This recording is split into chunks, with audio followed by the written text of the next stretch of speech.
Hôm nay tôi đi ra phố, trời đẹp, tôi đi chậm và nhìn xung quanh. Tôi thấy nhiều người, mỗi người đến từ một nước khác nhau.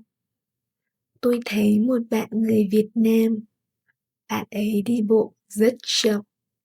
Gần đó có một người bạn Thái Lan, bạn ấy đang mua nước. Trên ghế đá, tôi thấy một bạn người Trung Quốc, bạn ấy ăn trái cây.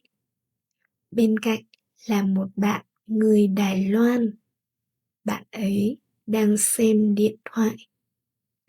Tôi đi tiếp, tôi thấy một bạn người Hàn Quốc, bạn ấy đứng dưới bóng cây.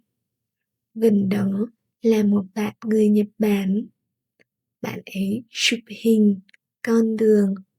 Ở góc phố có 3 người, một người Mỹ, một người Anh và một người Pháp. Họ nhìn mọi người đi bộ. Xa hơn một chút, tôi thấy một bạn người Đức. Bạn ấy đang uống cà phê. Bên cạnh là một người bạn Úc. Bạn ấy đang uống trà đá.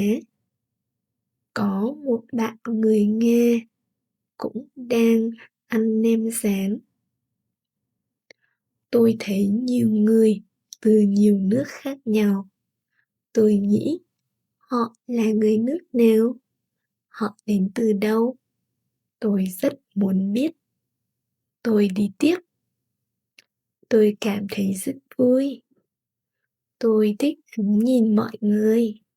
Thank you for listening to these slow Vietnamese stories. To be able to listen to more interesting stories to learn Vietnamese, let's download the app for Speak.